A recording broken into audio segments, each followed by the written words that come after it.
எல்லோருக்கும் முதல்ல என்னுடைய கிறிஸ்மஸ் நல்வாழ்த்துக்களை உங்கள் அனைவருக்கு நான் தெரிவிச்சுக்க விரும்புகிறேன்.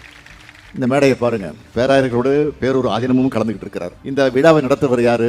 நம்முடைய மாண்புமிகு இந்து சமய அறநிலையத்துறை அமைச்சர் சேகர்பாபு அவர்கள். இதுதான் சமத்துவ விழா.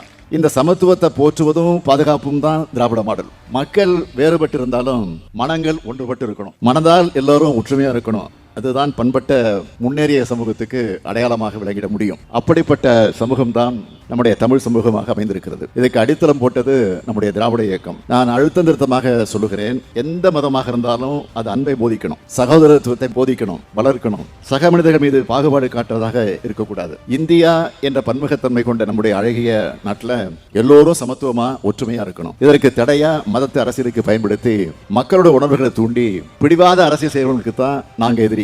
மற்றபடி வழிபாடும் இறைகளும் அவரவர் விருப்பம், அவருடைய உரிமை. நம்ம பொறுத்த வரைக்கும் பேரறிஞர் அண்ணா அவர்கள் சுட்டிக்காட்டியதைத்தான் நான் குறிப்பிட விரும்புகிறேன். ஒன்றே குலம் ஒருவனே தேவன், ஏழையின் சிரிப்பில் இறைவனை காண்போம். இன்னைக்கு ஒன்றியத்தை ஆளக்கூடிய பாஜக அரசு சிறுபான்மை மக்களுக்கு அச்சுறுத்தலை ஏற்படுத்தக்கூடிய வகையில ஒரு அரசை நடத்தி கொண்டிருக்கிறது. சிறுபான்மையிற்கு இழைக்கப்படக்கூடிய கொடுமைகளை எல்லாம் நான் விரிவாக உங்களுக்கு விளக்க வேண்டிய அவசியம் இல்லை. சிறுபான்மை மக்கள் அச்சுறுத்தும் குடியுரிமை திருத்த சட்டத்துக்கு எதிராக வலிமையான போராட்டங்களை தொடர்ந்து நடத்தியது திமுக தான். ஆனா அந்த சட்டத்துக்கு ஆதரவா பாராளுமன்றத்தில் ஆதரவளிச்ச கட்சி எதுன்னா அதிமுக. இப்போ எதிர்கட்சி தலைவராக இருக்கக்கூடிய திரு பழனிசாமி அவர்கள் அதுக்கு ஆதரவா எப்படியெல்லாம் பேசினார்னு உங்களுக்கு நினைவு இருக்கும். ஒன்றிய பாஜக அரசை பொறுத்த வரைக்கும் மதச்சார்பு என்ற சொல்லையே அரசியலமைப்பு சட்டத்திலிருந்து நீக்குவதற்காக துடித்துக் கொண்டிருக்கிறாங்க. அந்த சொல்லை நீக்க முடியலன்னா அரசியலமைப்பு சட்டத்தை நீத்து போகக்கூடிய வகையில் அதை உருவாக்குவதற்கான முயற்சியில் ஈடுபட்டிருக்கிறாங்க. சமூக நல்லிணக்கத்தின் அடையாளமாக திகழக்கூடிய அண்ணல் காந்தியடிகளின் படத்தை, சம உரிமை தத்துவத்தின் அடையாளமாக இருக்கக்கூடிய புரட்சியாளர் அம்பேத்கர் படத்தை நாடாளுமன்றம் அமைச்சகமே புறக்கணிக்கிற அளவுக்கு மதவாத ஒன்றியத்தில் இன்றைக்கு ஆட்சி செலுத்திக் கொண்டிருக்கிறது.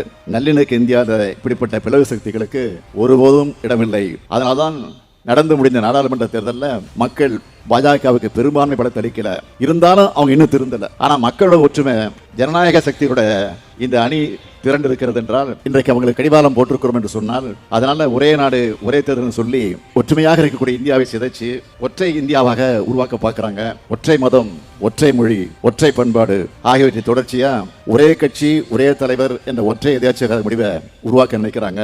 ஆனா மக்கள் பற்றும் நாட்டு பற்றும் உள்ள ஒவ்வொரு இந்தியரும் இதற்கு எதிராக நிச்சயமாக இருப்பாங்க. நாடு நல்லவர்களின் கைகளை பாதுகாப்பாக இருக்கும். அனைத்து மக்களும் ஒற்றுமையா சமத்துவமா வாழும் நாள் நிச்சயம் விடியும்.